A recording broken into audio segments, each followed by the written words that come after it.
Some stories start with a fight. Mine started with a file name, Odyssey August 21st. I pressed play, heard my wife's laugh at 11:58 p.m., and realized the minivan was braver than our marriage. I'm Dave, 37. I troubleshoot software by day and leaky sinks by choice. My wife, Erin, 35, is the kind of PDA officer who has a color-coded calendar and a tote bag that could shelter a small village. We've got 2 kids, Jake, 9, and Mia, 6. This is the story of how a minivan's dashcam, a doorbell with opinions, and my neighbor's car turned into witnesses with better memories than people. The setup was simple. PDA retreat. 2 nights at a cabin up by Pine Ridge.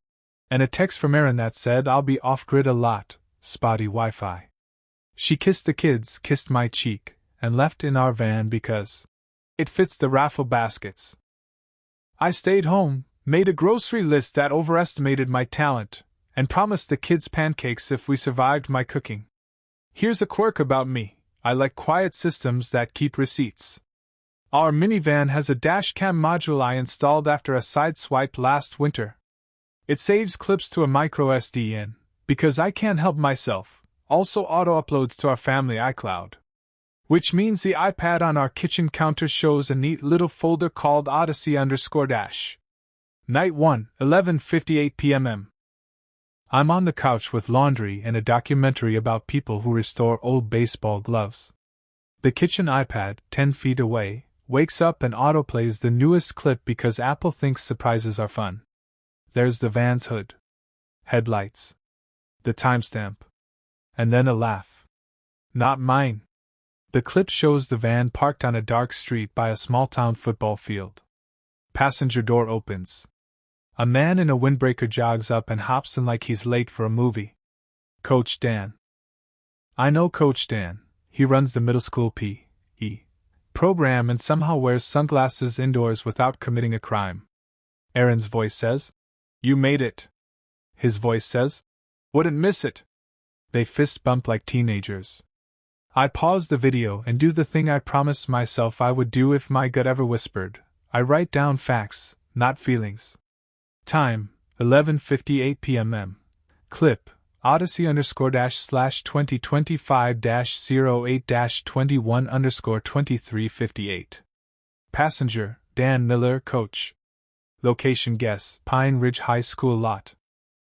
I tell myself this could be nothing. Maybe she's giving a ride to a coworker who didn't want to drive. Maybe couches are far from facts. I tap the next clip.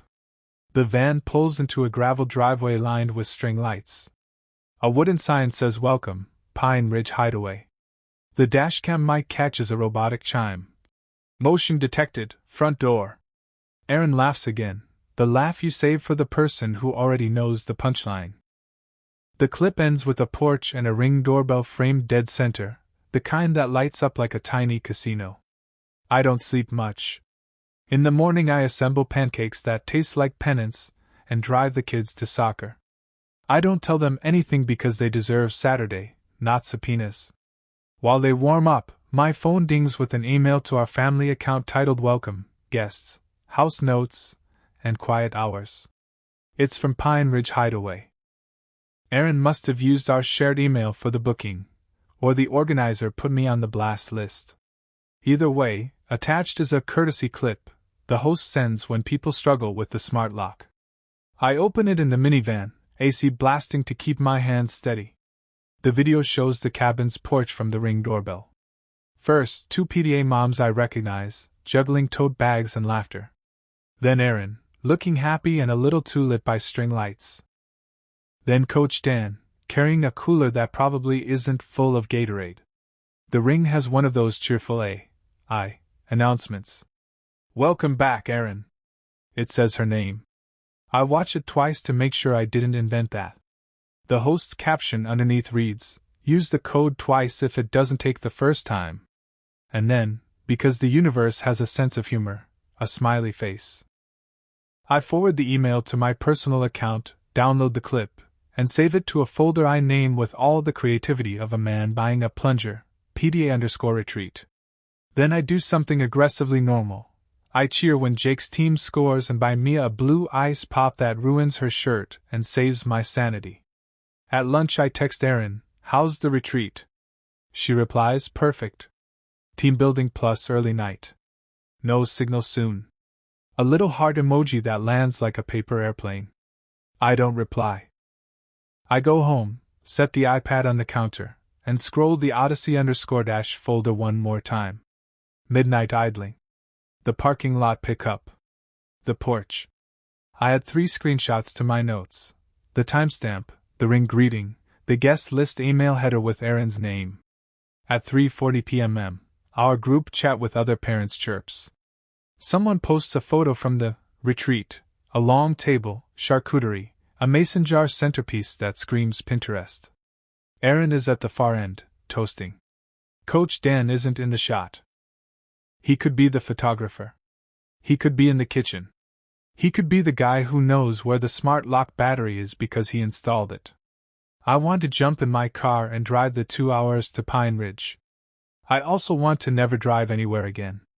Instead, I text our neighbor, Nate, to ask if he can keep an eye on the kids later if something comes up. He's a good guy with a Tesla that parks under our security light like a sleeping spaceship. "Sure," he replies. "All good.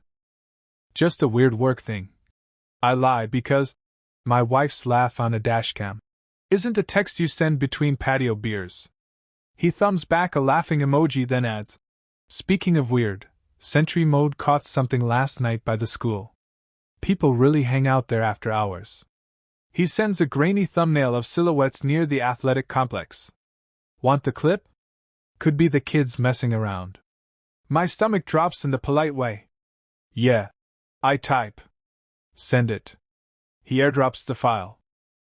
It's angled from his windshield when he was grabbing late-night snacks at the grocery across from the high school. The Tesla's Sentry Mode grabs motion and saves a minute. In the clip, a familiar van pulls to the curb by the field, headlights off. 2 figures, one in a windbreaker, one with Erin's posture, cross the frame, small against the lights. No hugging. No headline. Just proximity and poor timing, which is sometimes better than any speech. I save it. I name it like a clerk. Sentry_2025-08-21_2357. Then I sit at my table and breathe like a person who remembers how. Here's the thing. I don't want to be the guy who goes feral over a Snapchat.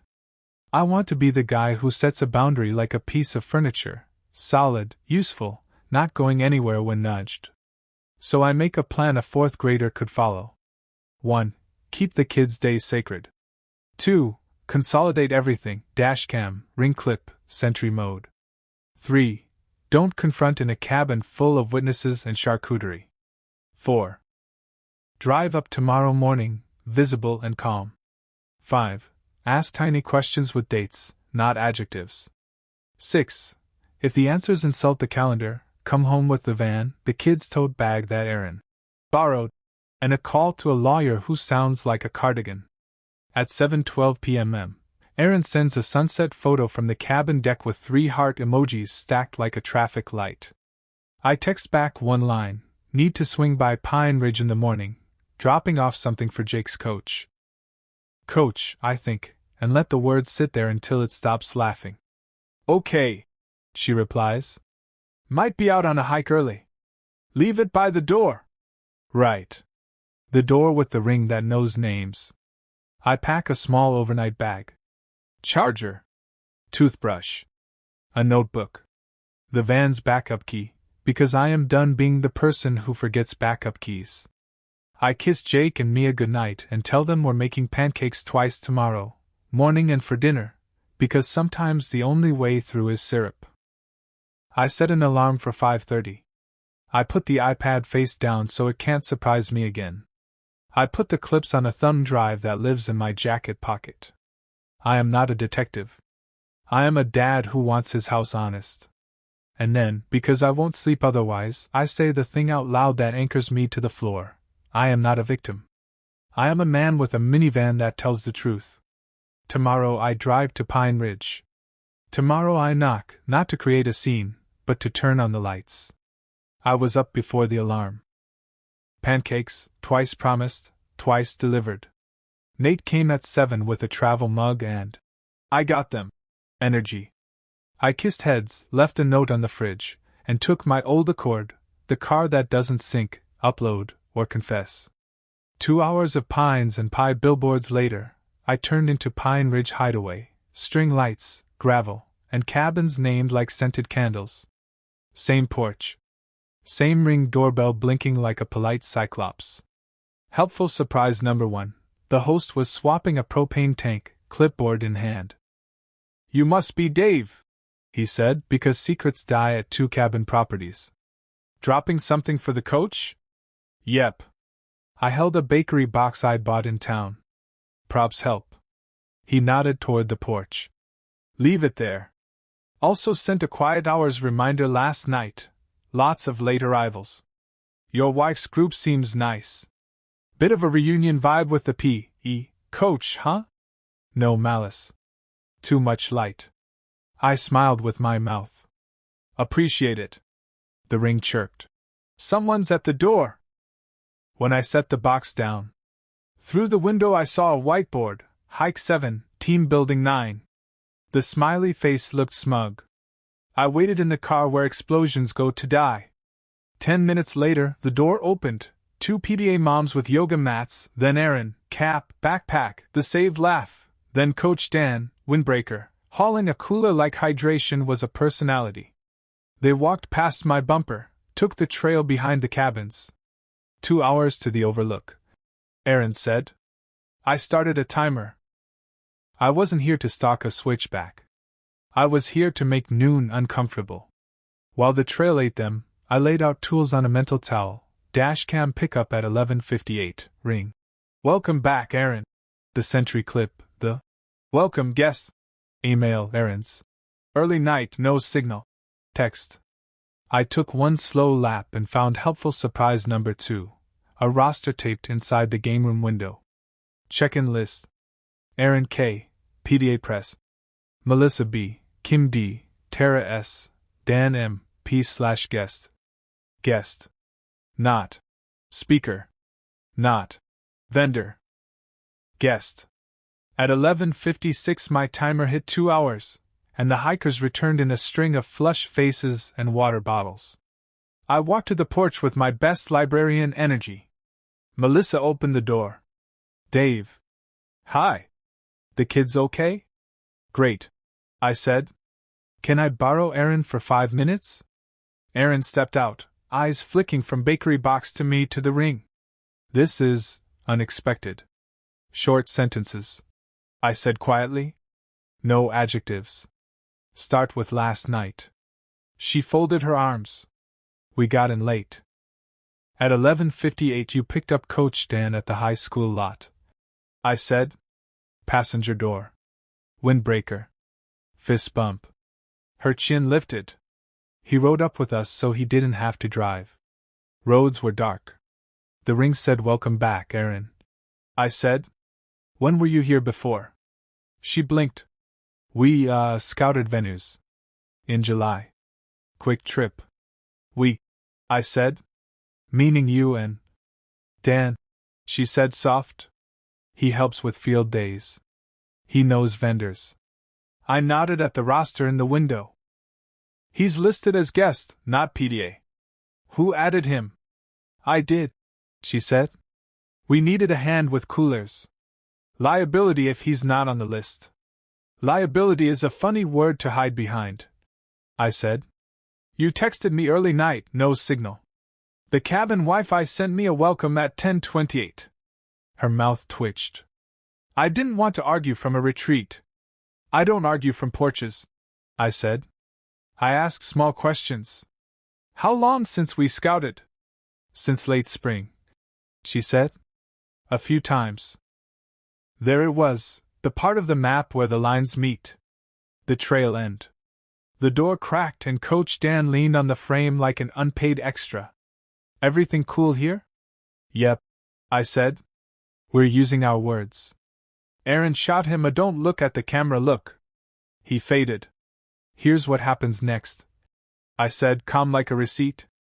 You and I are going to finish your retreat without me playing security guard. You will not be alone with Dan. Not hikes, not errands, not ice. You will sleep in a different cabin or in town. I am taking our van home. You took it for raffle baskets. I need it for actual life. Your ride back is with your board. You're taking the van? She said, startled by a noun. It's ours, I said. And I'm driving it. You used it to collect a guest. I'm using it to collect peace. She looked at the ring like it might offer a save point. You're overreacting. Dates don't overreact, I said. They add up. The host wandered by with the empty propane cart, catching only the posture of a conversation. Everything all right? House rule question, I said. Your insurance covers registered guests only, yes? Correct, he said, cheerful. That's why we post the roster. Keeps liability clean. Great, I said, looking at Erin. Clean is our theme. She exhaled, a long, slow concession. Okay. Take the van. I'll get a ride with Melissa. And one more, I said. At 5 p.m. Text me, no contact with Dan outside group events until we meet with a counselor. Copy your VP? Not because I need a circus. Because I need a paper start. We can decide the rest at home. You're making rules, she said, half scorn, half test. I'm making boundaries, I said. They hold up better. Coach Dan reappeared with the cooler. You good for the afternoon, Erin? She didn't look at him. Yes. I'm fine. I walked to the van, opened it with the fob, and the seat remembered me like a dog. Erin hovered a second like she had one last brave thing to say, then settled for, tell the kids I love them. I will, I said. They're getting pancakes for dinner. On the way out, the host jogged up with a paper. Almost forgot, your group signed our media release for the venue photos. If anyone wants off the list, email me. He lowered his voice. The doorbell greeting people by name creeps some folks out. We can disable it. Leave it, I said. It tells the truth. I drove to the highway with that truth riding shotgun. 10 minutes later my phone buzzed, hands-free. A text from Erin. No contact with Dan outside group events until we meet with a counselor. CC, Melissa, VP. I thumbed back received. Then a second ding, neighbor Nate. Kid's great. Mia says pancakes are a human right. 30 miles down, unexpected clip number 3 arrived. The host forwarded an automated snippet with the subject, quiet hours gentle reminder. It was the ring catching last night's 12:04 a.m. Front door shuffle with a caption he clearly pasted to the whole group. Remember, arrivals after 10 mean whispers or text. Thanks. The video angle was the same, porch, cooler, windbreaker, my van hood. Not scandal. Schedule. Sufficient. At a gas station I moved everything into a single folder and wrote 3 lines in my notebook. July Scout, trip doorbell knew her. 11:58 pickup field. Roster Dan M, listed as guest. No adjectives. No metaphors. Just a map. Home by 4. Jake and Mia were mid, board game with Nate, who does not believe in letting 9-year-olds win and earns my eternal respect for it. I hugged the kids. We made pancakes for dinner because I said twice and I'm a man of syrup. At 5 on the dot, Erin sent the text she promised. I didn't reply with a speech. I texted one line, tomorrow, noon, our kitchen. Tiny questions. No adjectives. I cleaned the griddle, put the dashcam microSD in a drawer, and stood a second longer than usual in the kind of quiet that doesn't ask for attention. Not victory. Not defeat. Just floor you can stand on. Tomorrow is for answers. Tonight is for dishes, 2 bedtime stories, and a neighbor on my porch who says, "You okay?" and gets a nod that means, I will be. Noon. Our kitchen. Kids at school. Coffee that tasted like a contract.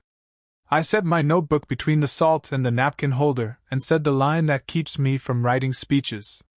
Short sentences. No adjectives. Start with when. Erin wrapped her hands around a mug like it could warm a better story. Late spring, she said. Talking at first. Texts. Then July. July was the scout trip. I said. Ring said welcome back, Erin. She nodded. Yes. Physical? I asked. Not a glare. A box to tick. She looked at the stove. July. How many times since? 3, she said. Counting this weekend, almost 4. What did the PDA pay for? I asked. And what did you pay? Nothing for him from PDA, she said. I added him as a guest for head count. I paid his gas once. He paid for food once. Itemized, I said. Send me receipts tonight. PDF. No summaries. She nodded. Okay. Who knows? I asked. Melissa suspects, she said. She told me to stop. I said I would. The front of my chest did a quiet thing that wasn't anger. More like a floor lowering 1 inch. And Dan? I said. Married? Divorced? Separated, she said.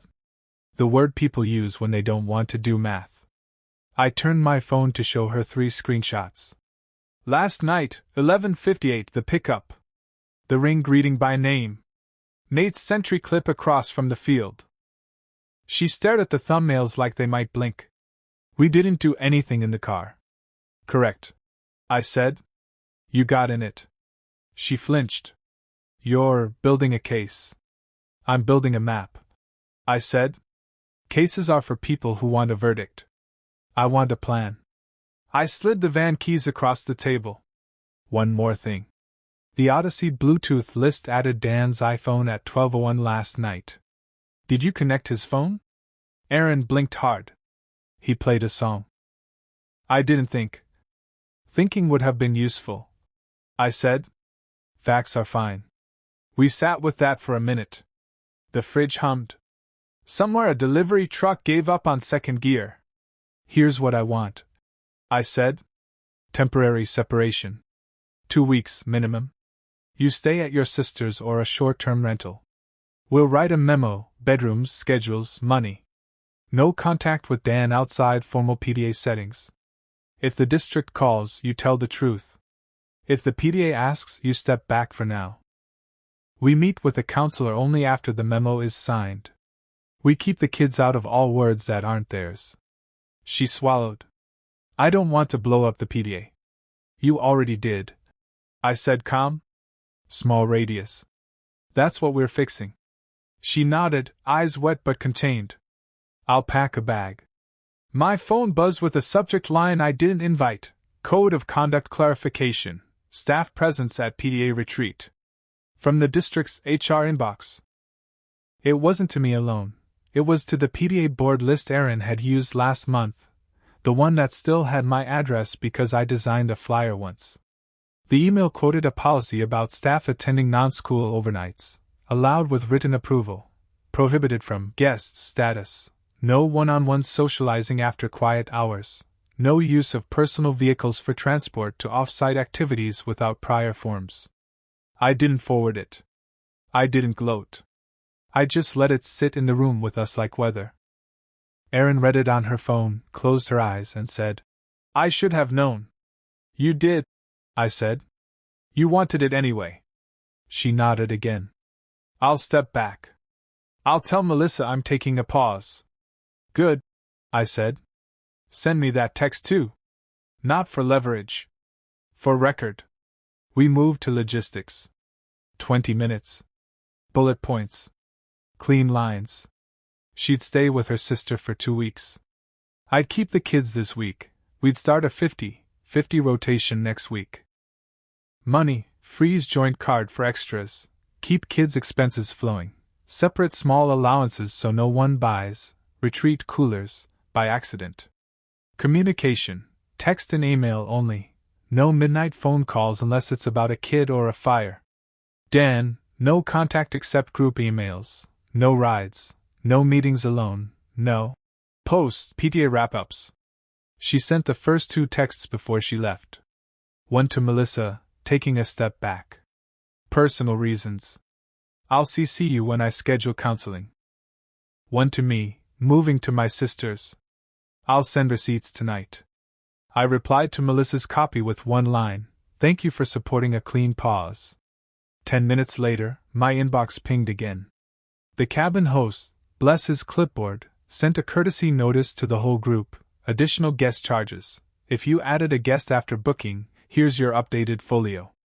The PDF itemized an extra wristband, adult guest line under Aaron's name, time-stamped at 10:26 p.m.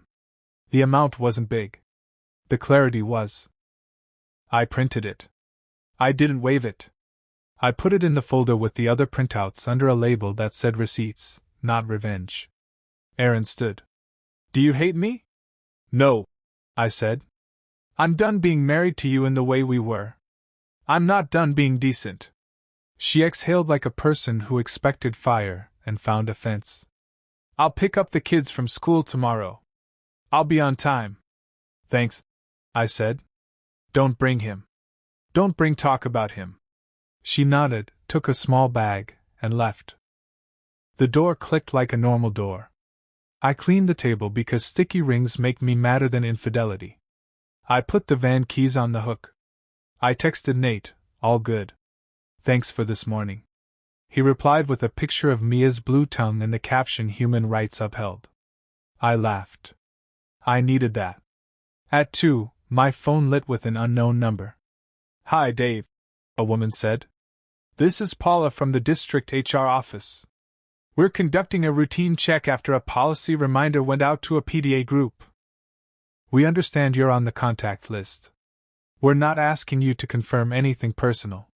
We do want to ensure all parties are safe. I appreciate the call, I said. I'm not comfortable discussing specifics. I can say we have a separation plan in progress, the children are safe, and any staff contact will go through official channels. That's perfect, she said. If you choose, there's an anonymous portal. Not required. Noted, I said. I went back to work emails like a man who can hold 2 truths. Spreadsheets still need numbers. Lives still need lines. At 5, Aaron texted a screenshot of a calendar invite labeled Counselor Intake, Thursday, 10 a.m. She wrote I'll go. I replied good. She sent a PDF of scanned grocery and fuel receipts with one gas charge that looked generous. I didn't circle it. I filed it. Dinner was spaghetti and garlic bread Mia calls toast with ambition. Homework happened on the table that had hosted the noon meeting, crayons in the same cup the pens had lived in. Jake asked if decimals are optional. I told him no. Math and marriages respect the same laws. When they were in bed, I stepped onto the porch with tea and the kind of tired that doesn't need a show. I thought about the man I wanted to be next week, not yesterday. He doesn't yell. He doesn't chase. He checks the oil. He packs snacks. He writes things down and takes kids to Saturday games and says yes to the kind of ice that comes from the freezer and not a story. Before I turned in, the dashcam app pinged. New device paired, Dan's iPhone, removed. The van remembered him. I didn't need to. I hit forget this device and watched the name disappear. Tomorrow I'll call a mediator. Tomorrow I'll send the first draft of the separation memo for signatures. Tomorrow I'll put a tray by the door for school forms because paper either has a home or it becomes a storm. Tonight, the house is quiet. Not victory. Not defeat. Just a floor that holds. And a folder on the counter that says plan where a pile of feelings used to sit. Morning came shaped like a list. I emailed a mediator 3 streets over, the kind of office with soft lamps and chairs that don't squeak. I attached the bullet points Aaron and I agreed to entitled the file separation, Draft A, short sentences, because naming things is how I keep them from spilling. Aaron texted a photo of 2 duffel bags by her sister's couch, and a second screenshot. She'd removed herself from the PDA group chat and handed the calendar to Melissa. No speeches. Just taps. Good. At 10, the mediator replied with 2 openings this week and a packet labeled intake. Logistics, not feelings. I liked him already. At 11, Melissa called. I picked up because she's the adult in the room when rooms forget. I'm not fishing, she said. We're handling this in-house and by policy. I need to know if Aaron stepping back means I promote Tara or if we split duties for a month. Promote Tara, I said. Aaron needs a full pause. If the district asks for context, you have my permission to say we're separated and co-parenting. That's it. Clean, she said. Thank you. Then soft. I told her to stop in July. I wish she had listened. Me too, I said. We'll deal with the part we can. After lunch, the hostess at Pine Ridge sent an automated "Thanks for staying" email to the group. Attached was a PDF titled Final Folio. I almost didn't open it. Then I did because ignoring paper is how paper becomes fire. It itemized everything anyone would need to know: extra wristband, adult guest under Aaron's name, a cooler rental at 10:18 p.m. A quiet hours reminder auto-sent at 12:04 a.m. Checkout timestamps. The balance paid in full by a Visa ending in the same 4 digits as our joint card. I replied with one line. Please move the guest wristband to a separate invoice in Aaron K.'s name. The host wrote back. Absolutely. Resent. He did. I filed both copies. Receipts, not revenge. At 2, a district-wide email hit. Clarification: staff attendance at PTOs/PDA retreats. It quoted policy like a librarian with a gavel and added 2 lines in bold: no overnight participation without superintendent approval and no personal transport to from social portions of events. It didn't name anyone. It didn't need to. A minute later, an email from Dan M. to the whole board list, the one that still had me, arrived, subject apologies and absence. 2 sentences. I'm stepping back from any PDA-aligned events until I review policy with the district.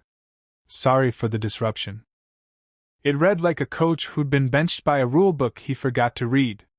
I didn't reply. Melissa did with "acknowledged" and moved the conversation to a tiny committee channel that did not include me. Good fences. At 3, Aaron sent a PDF bundle: gas, snacks, the guest wristband. Re-invoice with her name only. No dinners for 2. No hotel bar.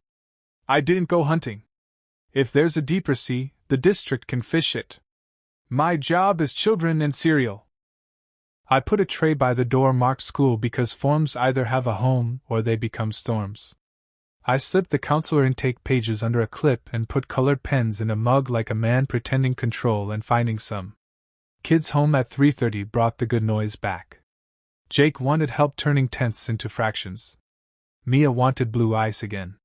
We ate apples. We did homework. We laughed at the dog that isn't ours but treats our yard like a public park. Ordinary is a sedative. At 5, Aaron texted from her sisters, "Thank you for not humiliating me." I stared at the screen, wrote, "We're parenting. That's the job." She sent back, "I'll be at the mediator Friday." Good. Unexpected thing number 1. Nate knocked with his travel mug and that face neighbors wear when they're about to admit their car knows too much. "So," he said, "Sentry mode pinged again last night, and I realized I've basically become the world's least fun paparazzi. Want me to stop sending you stuff?" "Yes," I said, and meant it. "We're past capture. We're in plan." "Copy," he said, and handed me a bag of dinosaur nuggets for the kids like a ceasefire offering. "I like your plan. It looks like a list." Unexpected thing number 2, a voicemail from a compliance officer at the district. Calm voice. "We've received your earlier statement that the children are safe and that you're not offering details. That's sufficient. If you need any community resources while you co-parent, we have them. No subpoena. No prying. Just a menu of help if we asked." I saved the number and felt the floor rise half an inch. That night, Aaron FaceTimed for bedtime. We set the laptop on the dresser and kept it normal. She told Mia the plant in her sister's window is named Kevin. She told Jake that decimals are just fractions with uniform costumes. She said goodnight. She didn't cry on camera. Neither did I. We're amateurs at this, and that's fine. Thursday morning, I took the kids to school and then drove to the bank to remove Erin's card from a couple of autopays we'd missed. The clerk didn't care about my marriage. She cared about billing cycles. Bless her. On the way home, I stopped by the hardware store for child-safe outlet covers because stress makes me fix things. The guy at the counter said, "Project?" And I said, "Yes. The kind you can finish." At noon, the mediator sent ground rules. Talk like you're writing an email you'd be proud to read later. No interrupting. Children's names stay out of sentences about blame. I need beats you always. I printed it and stuck it to the fridge with a magnet shaped like a lemon. When life hands you lemons, you tape policy under them. In the afternoon, Melissa called again, quick, practical. We're refunding families for the retreat gas pool because we overcollected. She said. You'll see $35 back. Also, Erin sent a pause statement I edited. Want to hear it? She read. I'm stepping back from the PDA for personal reasons. The board is in great hands with Tara and Melissa. Thank you for your support. Clean. No drama bait. I said it was good. She posted it. Comments were, red heart, and we've got this. And exactly one. Self-care matters. From the Essential Oils mom, which felt like a tax we all pay. Erin texted at 5 with counselor intake done. Friday 10 a.m. appointment. She sent a photo of a clipboard in a waiting room with 2 chairs. No caption like, doing the work. Just proof of motion. I took that as progress. We did tacos for dinner. I taught Mia to grate cheese without turning it into confetti. Jake asked if he could take the van to his driver's test in 7 years. I told him yes and pretended not to do math about custody schedules in 2032. After dishes, I wrote 3 lines in the notebook. Mediator Friday 2 p.m. Erin pause statement posted. District email, policy clarified. No adjectives. No metaphors. Just a path. At 8:30, the Pine Ridge host sent one last courtesy, a link to the trip photo album with a password that could be guessed by anyone who's met a PDA. Go Bears 2025. I didn't click.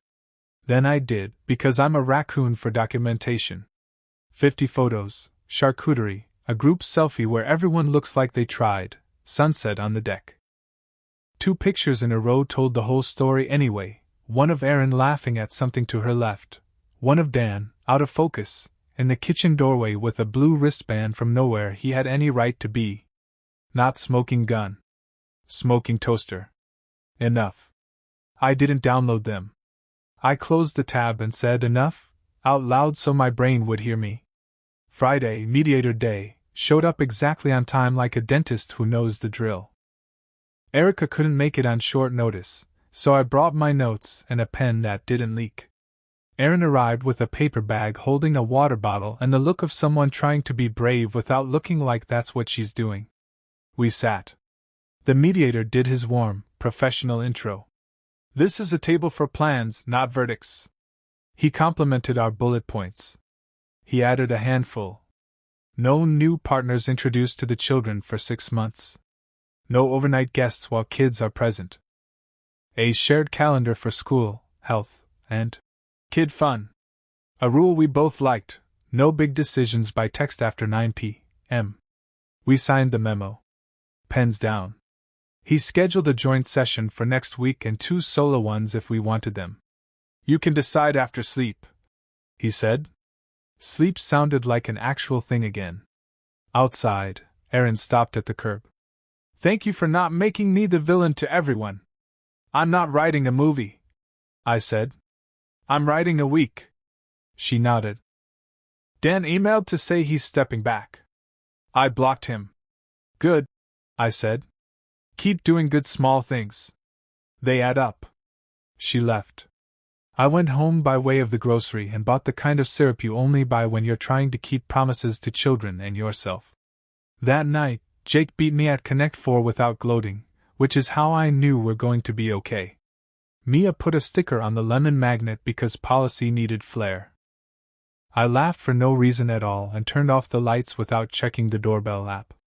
In bed, I made a short ledger of truths I can carry without breaking.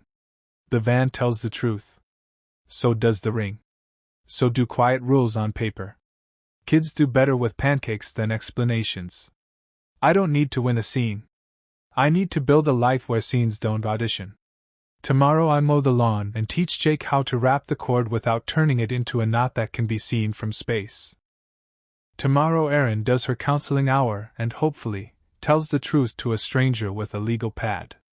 Tomorrow the district survives without A.P.E. Cameo and the PTA remembers it's about field trips, not field days with coolers. And if a doorbell somewhere says, "Welcome back, Erin," again, it won't be on a porch where I pay the bill. We met the mediator again the next Friday. Same soft lamp. Same lemon-colored notepad. He slid our draft back with 3 additions we'd agreed to by email. No overnights with new partners while the kids are present, no introductions for 6 months, and no big decisions by text after 9 at night. We signed. Pens down. Not a verdict. A plan with edges. After, we stood on the sidewalk like 2 people after a dentist. Erin said, "I booked counseling. I'll go." I said, "Good."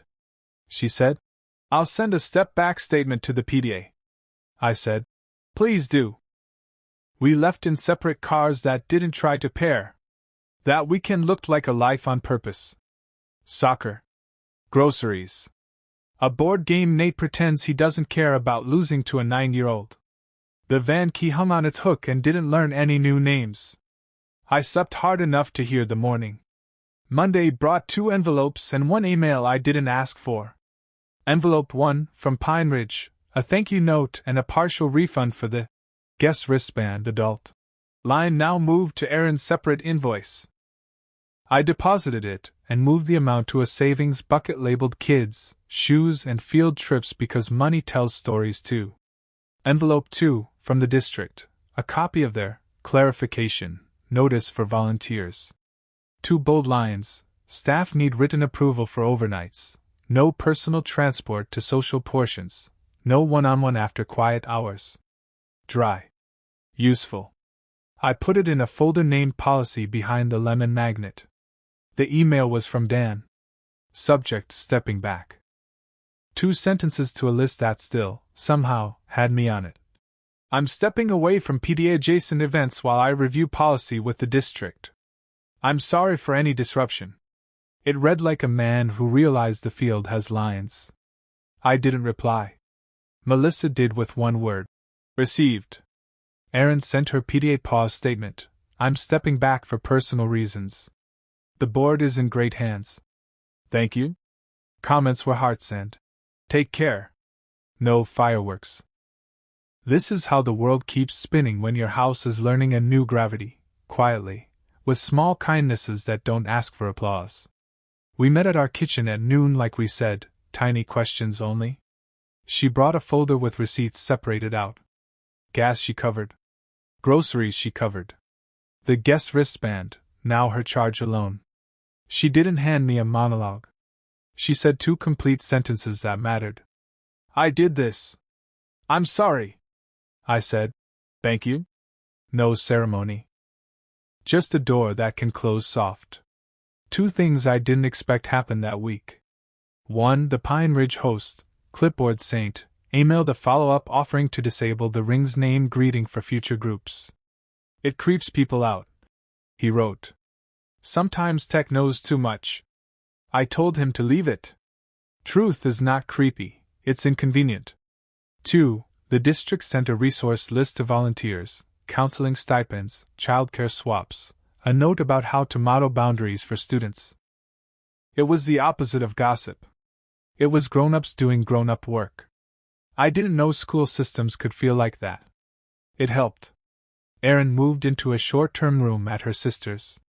She FaceTimed at bedtime from a window with a plant named Kevin balanced on the sill. The kids told her about decimals. She told them about a new coffee mug. Everyone said goodnight, like it was a spell. We left off the part where adults make choices that force math. Friday we sat with the mediator one last time to choose the fork in the road. Counseling first or file now? He looked at both of us like a judge of fair entries at a county fair. No wrong answer, he said. Just the one you can live with. I picked clean. We file no fault, I said. We keep this exact plan while the court moves. We can be kind without pretending. Erin nodded. She didn't bargain. Okay, she said. I'll sign. We walked out lighter. Not happy, accurate. On the way home I stopped at the hardware store because endings make me want to fix hinges. The guy at the counter said, "Project?" And I said yes, and bought a pack of child-safe outlet covers I could have bought any time in the last 6 years. I installed them that night. It felt good to end a day with something indisputably better than before. The decree itself came 8 weeks later in a thin envelope that weighed as much as a piano. I read it once, put it in legal, and made pancakes for dinner because sugar is sometimes a sacrament. The van didn't try to pair. The ring didn't say anyone's name it shouldn't. The house held. There were small surprises tucked in the days. Sam's teacher grabbed me at pickup. "He smiles when he talks about racing you at the pool," she said. I rode that for a week. Mia taped a second postcard to the fridge. The Pine Ridge host had mailed a picture of a fox with a bubble caption. "Quiet hours help foxes sleep." She giggled and said, "We're foxes now?" I didn't have the heart to correct her. Nate knocked with dinosaur nuggets and said, "I've retired from sentry mode." I said, "Me too," and meant it more than he knew. The PTA replaced Erin with Tara without drama. Field days still happened. Kids still ran in circles and fell and laughed. The coach ran PE and stayed off group emails. Fine. The world gets to be boring again. Erin kept the counseling appointments. She sent screenshots at first, then stopped sending proof, which was better. She learned how to speak in straight lines. So did I. We have a rhythm now that I would pay money to have taught myself a year ago. Shared calendar for school and health and kid fun. One tray by the door for forms so paper doesn't become weather. No late-night negotiations. Sleep turns wolves back into house dogs. No third names inside kid time. Our living room does not host adult explanations. We're not friends.